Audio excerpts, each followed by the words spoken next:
Welcome, fans, to a special pre-fight analysis of the huge MMA bout tomorrow featuring UFC Hall of Famer Pat MILETICH versus Mike Jackson, the man who many fans will remember took on CM Punk in the Octagon. My name is Jack Kilby. I'm Executive Vice President of Great North Wrestling, and tonight we have an all-star panel indeed, here to go over the ins and outs and provide some insight that you're not going to find anywhere else on this bout tomorrow night.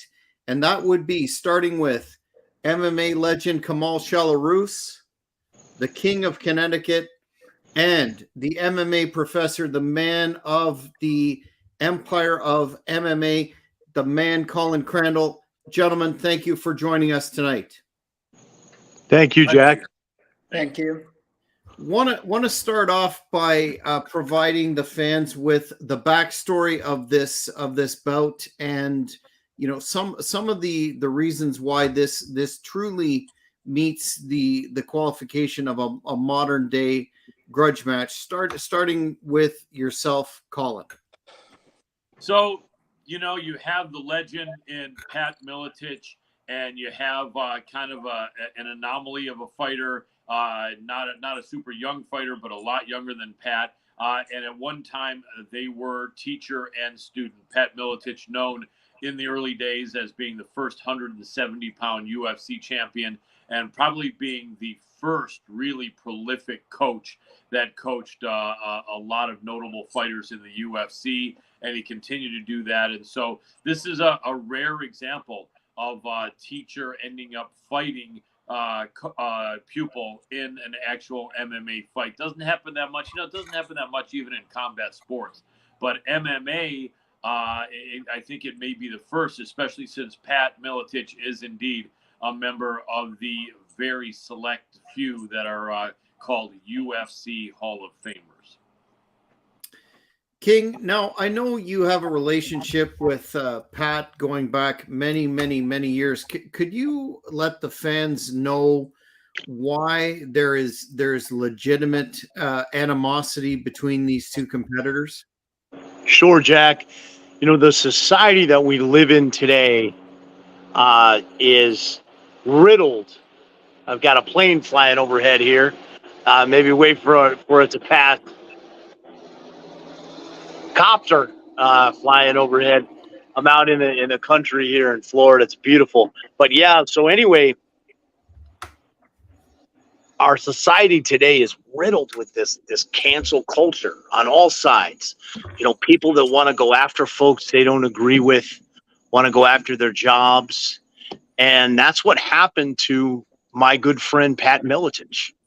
Pat had a long-standing broadcasting career after his Hall of Fame fight career, and he cornered Mike Jackson when Mike Jackson defeated CM Punk in the UFC. And it wasn't long after that fight, right after the election, that he went after Pat personally, and he wrote an article calling Pat all these horrible things, which we know he is not, calling him a white supremacist, and just things that really didn't fit the Pat MILETICH that Kamal Shalarus and I know very well personally, and it was a horrible thing. So it kind of shocked me when Pat said he was going to fight again. And we'll get into some of the specs and some of the details of how long it's been since he's stepped into a ring or a cage. But this is going to be an MMA. And this is going to be wild because Pat is extremely confident. I talked to Pat the other day at length, and he says he can beat this man at any time, this Mike Jackson.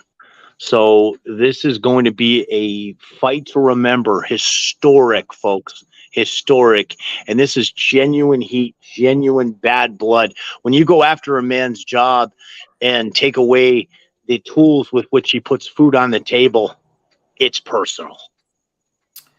Yeah, and just a quick follow-up to that, King. I know that you have had an opportunity to see the pre-fight press conference. Can you touch on, and Colin as well, can you touch on the clear disrespect that Jackson showed for Pat, and the condescension, and how that will play into the strategy that perhaps he's using to get in Pat's head before they step into the octagon?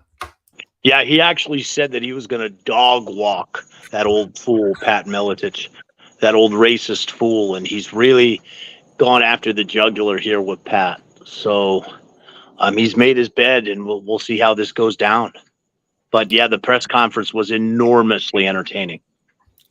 So, Colin, directing this one to you as an MMA expert, what role do you think the proverbial trash talking plays in terms of how a fight plays out in the octagon? Is it something that can be both a positive and a negative for the combatants?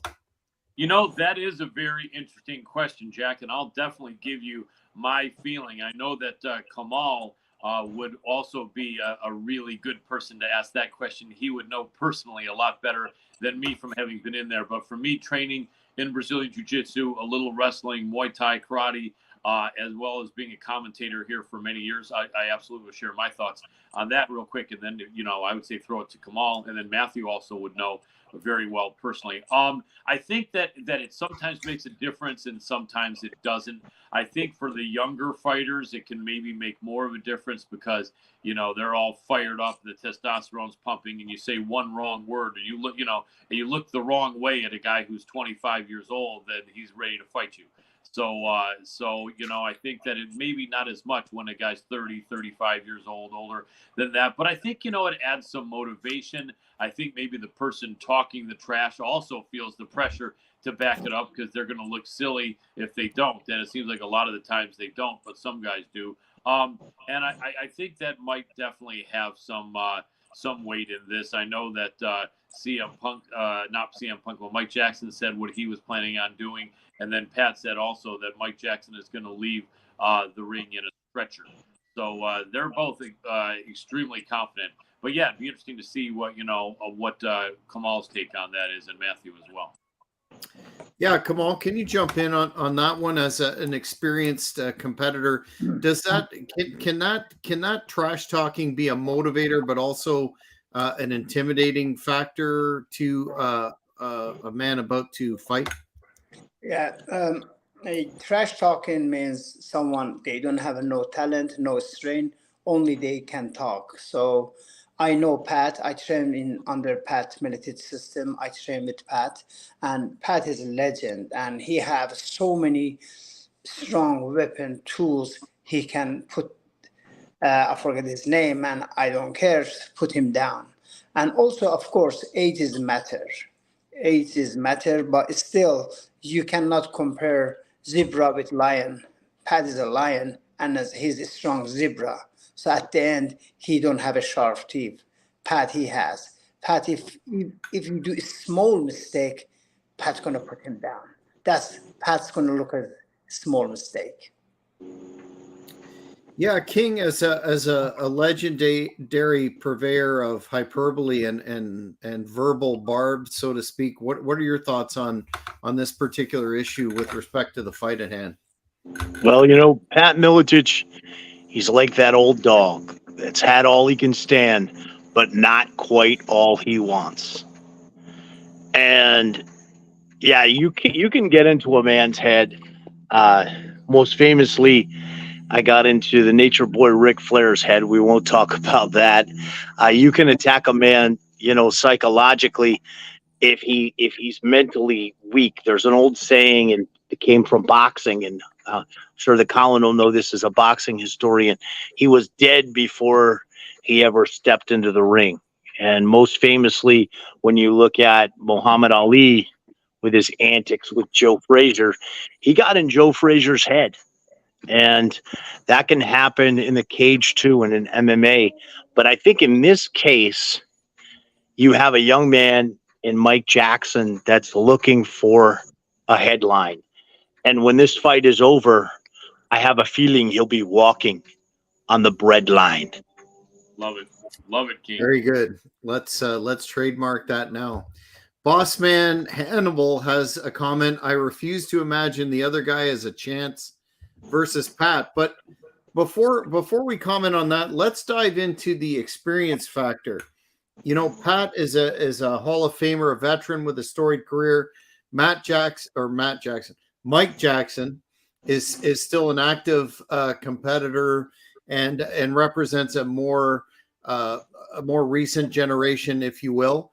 Starting with Kamal, what do you think the contrast in that, not speaking right now in terms of age, but in generational styles will have? Well, that's a very good question. If you see the Pat Miletich style, he's so good in kickboxing. He's so good in wrestling. He's so good in the grappling, and years of experience, he will find the gap to catch the person. And I trained with the Pat. I was in my best top of wrestling athlete. I used to compete and I wrestled with Pat. I felt like he's another level, another world champion wrestler. So even he didn't use his boxing. So, and even that time I was younger than Pat. So the age, of course, gonna affect him, but not that much, because the person he's fighting, he don't have that much knowledge. He's just maybe a little bit younger. He's not too young and he's not too athlete. So he has nothing. And I believe Pat, he will catch him. Pat will finish him. Colin, your thoughts? Contrasting styles. I'm sorry. What's the last part, Jack? I talked over you. Just the perhaps the contrasting styles due to generational differences. Yeah, absolutely. I second what Kamal says. I mean, Pat is just such a much more experienced fighter. Not only that, you learn when you teach, and a guy who spent so many years coaching really just helps you learn so much more. I mean, Pat knows pretty much every detail about mixed martial arts combat that there is to know. And I think that, yeah, he's prepared for whatever will happen. He's prepared on the ground. He's prepared with the wrestling, whether it's takedown defense or him initiating a takedown. He's absolutely prepared with the jiu-jitsu, whether he's on the top or whether he's on the bottom, and even for the striking, because he was in that right away as well, being one of the more balanced of the original golden era or golden age MMA fighters. So I just think the experience factor is in Pat's favor. The age, I mean, the other guy, like Kamal said, is 38 years old. The other guy's not a kid. The other guy's no spring chicken at 38. And the other guy is kind of like a guy who never really was a prominent MMA fighter, never really proved much at all, has 3 professional MMA fights, and really only has 1 win based on a guy being disqualified. However, he did convincingly beat CM Punk, and that was a win. That was reversed, though, because of a substance he took, which was probably marijuana, who knows, before that was legal. So that would have stood. I mean, he clearly beat CM Punk, but then again, CM Punk wasn't the best guy in the world, although he had trained hard. So, I mean, it's an interesting matchup. You got a Generation X guy and an older Gen X guy against a millennial. And the age can also erase a little bit of the advantage that Pat has in the other regard. So it's interesting because of that. I would think the more grappling that's done, the more it would favor Pat, and the more dangerous it would be for Mike Jackson. And so I kind of have a feeling Pat's going to be looking for a clinch or a takedown, and Mike Jackson is going to be looking to keep it on his feet. That's my thought. It could go different, but I think if I were to post odds as a professional odds maker, it's a real close one. I think maybe Pat just a little bit less than a 2-1 favorite, but there's equal opportunity because of the age factor. If it was skill for skill, Pat beats him 100 times out of 100. What's your thoughts, King? Well, when you ask that question generationally, let's do a little bit of a dive here into the history of MMA and UFC, okay? In the incubation period of the UFC, it was all guys who fought with one style. And you guys know, I'm very good friends with a former guest on our Old School Shooters, Dan the Beast Severn, a great international wrestler, national champion wrestler. He'll tell you himself. Watch when he fought the Godfather in WWE in that shoot, when they had the boxing and the wrestling. Dan can't box. I mean, and he'll tell you that himself. You look at camps that I'm friends with, guys, and camps that I've been through over the years, like Hammer House. Good friends with Mark Coleman, Phil Baroni. We've talked about here a lot. Hammer House was pretty one-dimensional ground and pound. MILETICH Fighting Systems and Pat MILETICH was way ahead of the curve. Pat is a master chess player. He's a master at the art of human chess and of every aspect. He was one of the first fighters who was a first complete fighter, because let's look at it.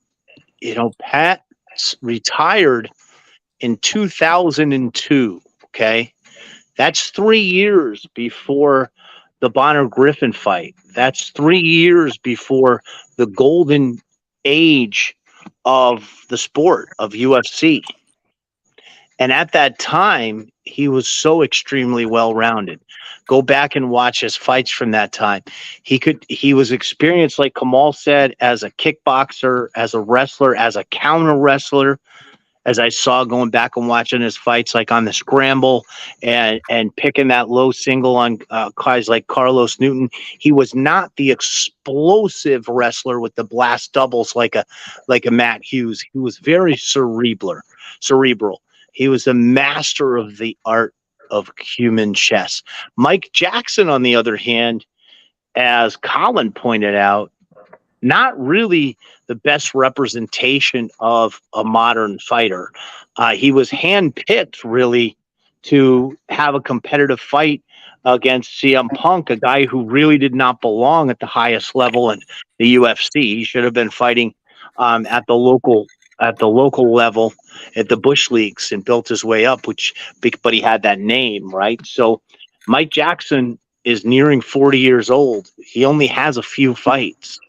The only fight that he really won, aside from getting eye gouged, was against CM Punk. So age is obviously a factor. Generationally, skill-wise, though, Jack, you're not talking about a guy who's a well-rounded modern fighter in Mike Jackson. And Pat MILETICH, you're talking about an absolute legend who was so far ahead of his time. Yeah, fair enough. We've touched upon some strategy that both fighters may employ, and I don't want to focus too much on the age difference, because I think that's been well flushed out. But what from a general MMA perspective, what is the relationship between matchups featuring those fighters that are more grapplers such as Pat and strikers such as Jackson? What do you think that dynamic will play out in this particular instance? And I'll go to Kamal again.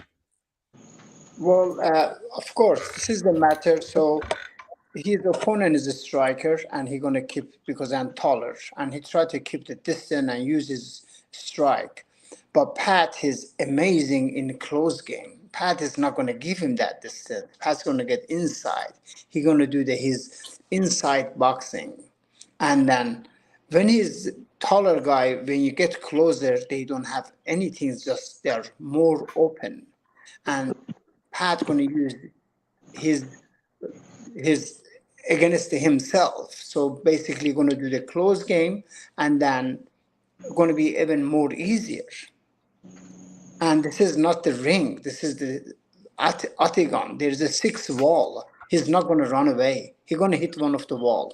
And Pat's going to hold him there and use his boxing skill and finish him. That's a great point that Kamal made, the reach advantage. That reach advantage is very distinct, because If you watch the press conference, Mike Jackson just towered over Pat. And if I were Mike Jackson, I would use that reach advantage and try to keep my distance and pick away at Pat and not let Pat get in on the inside. Pat being older, maybe a little slower. That could be a path to victory for Mike Jackson. But my money is on the Croatian sensation, Pat MILETICH. Yeah, Colin, in terms of matchups of this nature and speaking of grapplers versus strikers, historically in MMA, how have those usually gone? I think I know the answer, but you're the authority on that, so please enlighten the fans. I appreciate that. Yeah, I'll do my very best. In the early days of MMA, it was all grapplers. Strikers were getting summarily dispatched because they didn't understand wrestling. They never saw Brazilian Jiu-Jitsu, and they were just getting easily beaten. Then you started to see an era where the strikers were learning a little bit of takedown defense to try to keep it on their feet, but they didn't know much about wrestling. They weren't going to take anyone else down. And if it got complicated, they'd hit the ground. And some people never got really good at defending the takedown. They didn't know any jiu-jitsu. As time went by, the guys that were strikers were really training their wrestling hard and really training their jiu-jitsu hard, as both Matthew and Kamal can attest to. So nowadays, everyone really has a little bit of each skill set, but there are still some people that are specialists, like Damian Maya in jiu-jitsu, like a striker like Wonder Boy Stephen Thompson, and then you had some people that were pure wrestlers that like Dan the Beast Severn and Mark Coleman. So now, I mean, it's going to be really interesting, man. I think that they both know it is a throwback fight in that regard. They both want to keep it in their wheelhouse. What's it going to look like? It's really hard to say, because it's, 25 years ago, we knew it was the wrestler each and every time. I think that MMA goes in waves. And I think we found that, after the wrestlers and the grapplers had it like 95% their way for a whole decade or more, we started to see a little switch where strikers started coming in too. I don't see this fight that way at all, though, Jack. Because if you study Pat's career, Pat was a kickboxing champion, first. Pat had a wrestling background, but he was never a guy who relied on wrestling and fighting. Go back and watch his fights. It was mostly striking. He's certainly not. He's a highly skilled grappler, but he's certainly not a one-dimensional fighter at all in that regard. And if anything, I would say it was at least an even keel in his career, maybe tipping more to the striking side, kickboxing side. If you go back and watch his fights, as I have this week. Agreed. I agree. Yeah, he was really a balanced fighter, one of the early balanced fighters. So yeah, I think, and I don't want to sound like I'm contradicting myself, but the way you framed your question, I was kind of giving an answer on that. But for this particular fight, if I would have elaborated, it would be exactly what Matthew said. Pat was really there kind of striking first, getting some wrestling. He was around a lot of pure wrestlers, but he was always a balanced guy who I think did some more striking early on at the same time as his wrestling, and was really a balanced fighter, not so much relying on his wrestling at any point. And so absolutely what the King said. Yeah. Yeah, and to clarify there, Colin, he was a kickboxing champion before he fought in MMA. And he taught karate and kickboxing too for years. So very well-rounded fighter. And we should probably say that Kamal and I, we've been close friends for so long, but we first met at the same gym training at CTC, which was a MILETICH fighting system gym in Austin, Texas. Obviously, one of the many certified gyms that Pat had. So Pat's always been ahead of the curve with respect to being a well-rounded fighter and coach. I mean, he was really the wizard before the wizard Matt Hume. Yes, indeed. And they both fought, which is interesting. I was going to also throw in that he was in the corner of Mike Jackson when Mike Jackson punked the Punk. Had to throw that out there. True. Yeah. True. Well, So, Mike Jackson sorry, has go ahead, Kamal. Mike Jackson has to be so active, throw so many punch and kick, and be fast to put Pat in the trouble. And that's going to be against himself, and he's going to be tired. He's not 27 years old. He's not really athlete. He's just a regular person, and he's going to be tired. And Pat going to use against him, take him and gonna go inside. Pat has amazing head movement, amazing footwork, and he have amazing wrestling and also good boxer, really heavy hands. So Pat gonna take his time, chase him, head movement, put him against the wall, and then finish him there. Maybe not first round, maybe end of the second round or third round. So he's gonna take his time. Let's look at a moment at the weight class here, the catch weight class, and correct me if I'm wrong, King, but this will require Pat cutting some weight to make that. I guess it's about 175 max. Is it that? Wow, it's that low. I wasn't sure. Pat and I were chatting and the other day, and he mentioned it was a catch weight, and I don't remember. I thought it was a little more. I thought, but I don't hold me to that. But we should talk about weight classes here because Mike Jackson, I thought he was a heavier guy. I thought he was fighting at 185 or even 205. But Colin said that Mike Jackson fought exclusively at welterweight at 170. Yeah, at 170 against Mickey Gall, 170 against CM Punk, 170. Yeah, each of his 4 opponents at 170. Wow. So all at 170 pounds. He just looked so big in that press conference. Yeah, tall and that's the one thing that I saw and I said, man, he's going to have a massive reach advantage. Sounds a little scratchy there. I don't know. It's a little bit of feedback, but that being said, the specifics being somewhat nebulous, Pat will have to cut some weight to make that limit.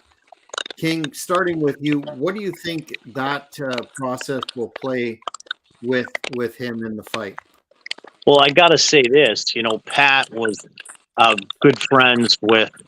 Can we cut that out? What is that? I'm not sure where that feedback's coming from. Someone's getting feedback. Is anyone's phone about to die or anything? Let's check mine. No, not mine. I just Not mine. okay. I don't. Yeah. So back to that.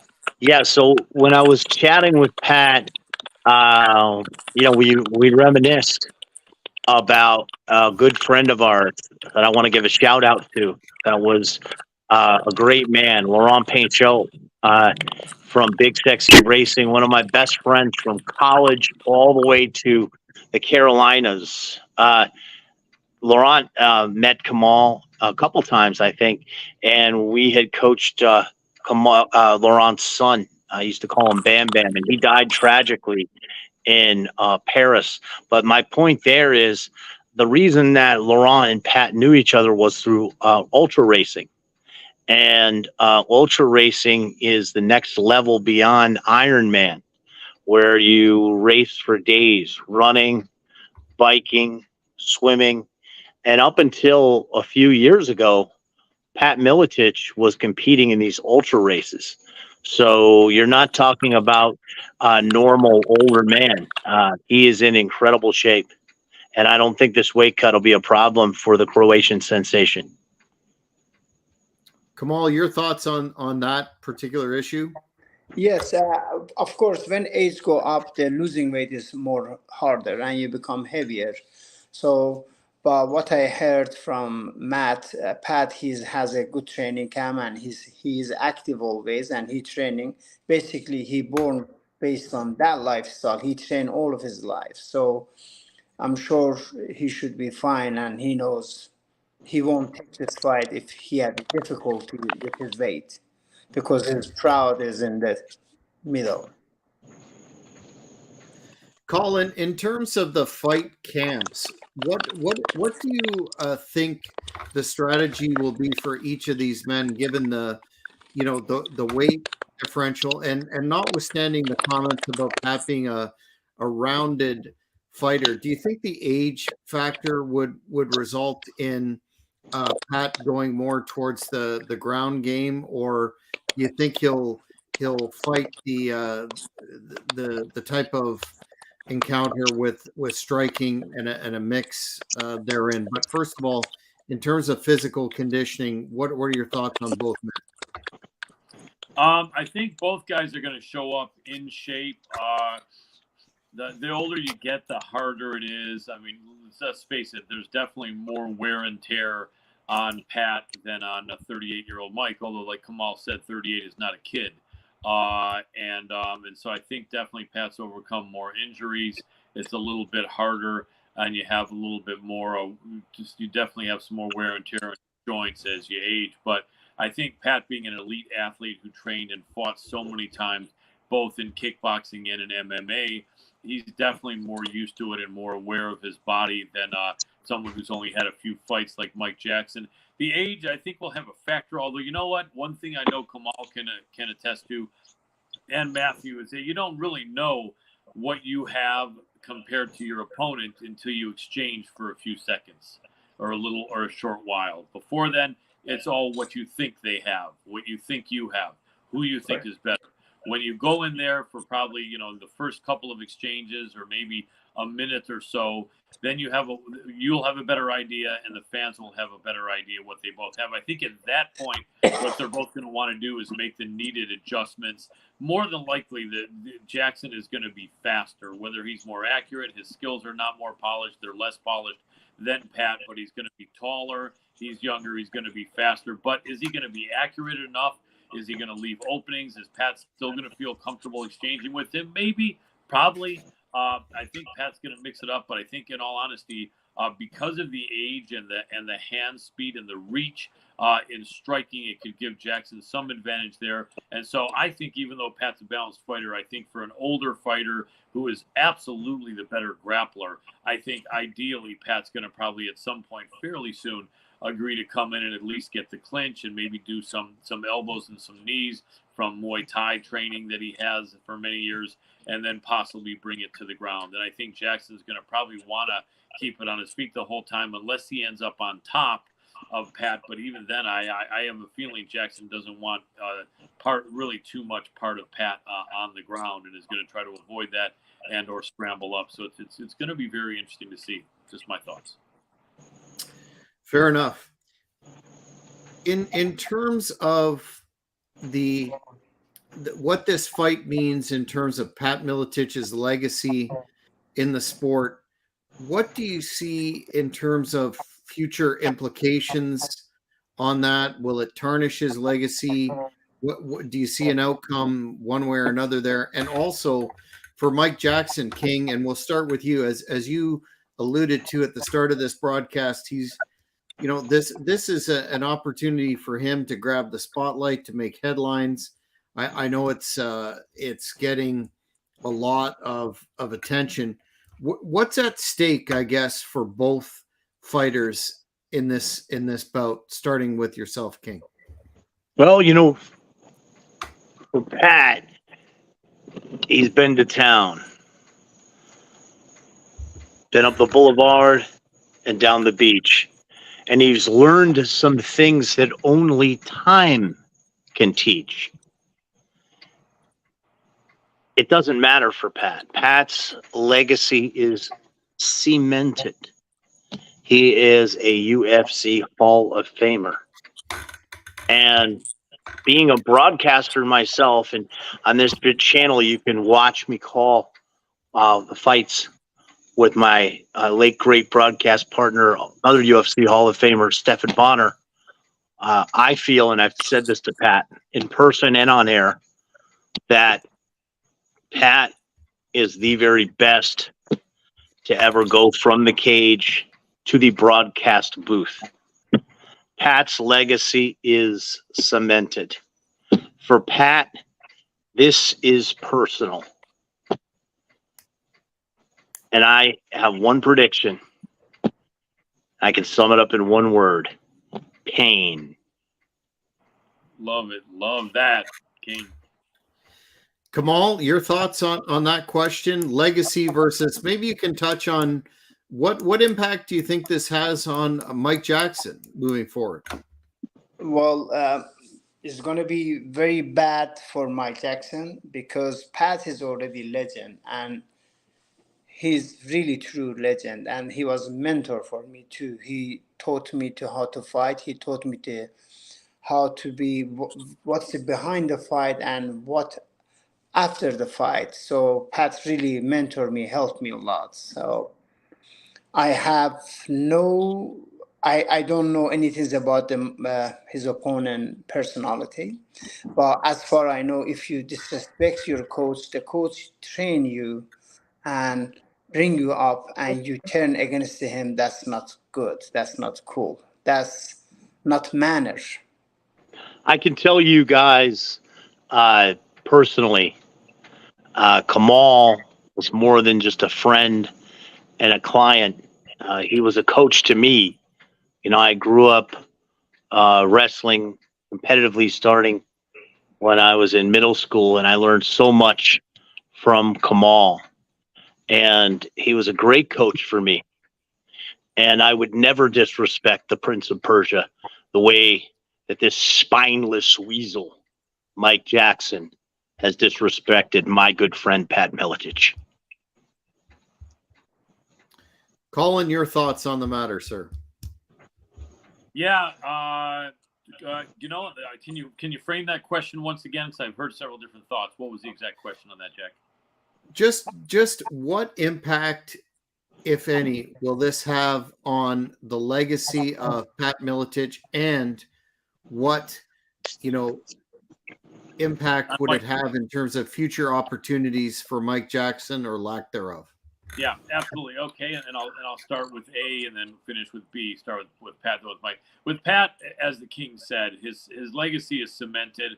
I think were he able to pull this off, which I think he will, in his mid late 50s, it would just be frosting on the cake. It would show that even at that advanced age, he's such a smart guy, such a driven guy, such a disciplined guy. That he could come out and pull that off in MMA, because we've seen some boxers. We've seen Roy Jones in there with Mike Tyson.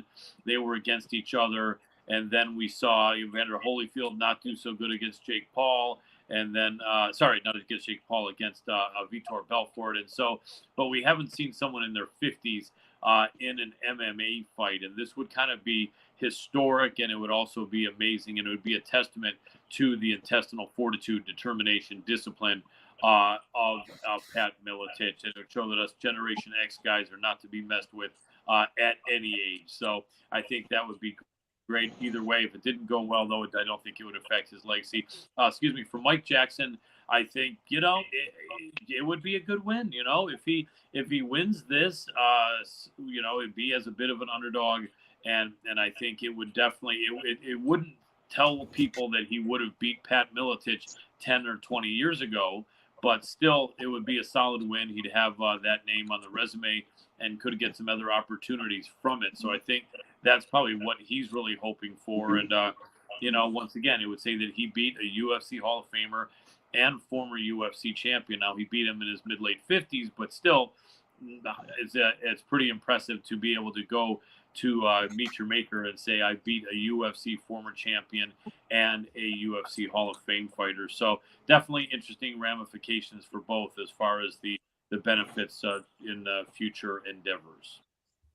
Yeah, I'm going to add on to my answer there and just simply say, with Mike Jackson, he has everything to lose and nothing to gain. Very, very, very poignant comment, King. Before we talk about where the fans can order the fight, the card, and input the King's code, we will be having a watch along tomorrow night at 10 p.m. Eastern Standard Time. Want to encourage the fans to check that out. You'll get the same expert analysis that you've heard here today from the panel members. But And I believe, after talking to Pat, that we're going to be joined by Little Evil Jens Pulver tomorrow night, a military fighting system stalwart and former UFC champion. wow, well, that's big news, and you heard it here first, fans. But before we run down those details, want to go around the horn with predictions. I think again this is obvious, but start with Kamal. Not only in terms of the victor, but how do you see it going down? Round, submission, knockout, etc. What I see, Pat's going to knock him down. He's going to do his head movement, close the distance, and finish him with the punching. He don't have to take him down. Do you see that happening early or prolonged, or what do you think? No, Pat's going to take his time. He's going to catch him at the end of the maybe second round or mid-third round. Fair enough. He's going to Colin? start very slow. You're at He's three, going Jack? to be the first. Sorry. No worries. So, you know what? I'm wondering, is this a 3-round fight or a 5-round fight? Is anyone clear on that? I would imagine 3. I don't think these guys are going to get set for 5-round championship. Yeah, so that must be it's kind of a rhetorical question. So, yeah, I'm assuming 3. I think that Pat does finish this fight. I'm going to say it's on the ground with ground and pound. I think he gets a better position on the ground and either finishes him with the ground and pound or a submission. If forced, I would say ground and pound, but as a jiu-jitsu guy, I'd love to see it by submission. But I think as a sometimes betting man, I'd say Pat MILETICH inside the distance would be my official bet, which would include finishing by strikes or submission. King? Well, knowing Pat very well and knowing how cerebral he is, like I said, he's a master chess player. And having experience myself in coaching and cornering fights, in addition to some competitions, I just saw Phil Collins chimed in from Fighting Edge Gym, where I coach now down in Titusville, South Carolina. I lose track of where I am. Titusville, Florida. Great veteran fighter himself, and he just chimed in, and he and I kind of spoke earlier about strategy, like what would be the best strategy, like if we were training and cornering Pat. And Pat, at his age, injuries. Obviously, you get to your late 50s, hips, knees. He shouldn't try to change levels and shoot. He should fight very smart, cerebrally, and counterfight. Wait for Mike Jackson to come to him and make some mistakes. And I feel like Pat can finish this fight anywhere once that happens. Indeed, fans, this is a fight that you're not going to want to miss. It has it all. It's got the drama. It's got the actual clear animosity, and I think it's going to be one of the bouts of the year. King, off the top of your head, do you have that information as to where the fans can order it? I know we've put it over on social media before. Yeah, I have the link there. That I posted today on my social media that folks can see. It's the link that Pat gave me to where you can go buy the fight, and it's an pay-per-view. And for the watch along tomorrow, if you go to Matthew J. Granahan Facebook, it's a public post. I posted a video that I sent to Pat. I had done one a couple weeks ago, and he asked me to do another one where it was a promo for this fight for folks buying the pay-per-view. And I actually attached the link right there below the video. So all you have to do is just click it, one easy click, and you can go ahead and buy the fight and enjoy our watch along.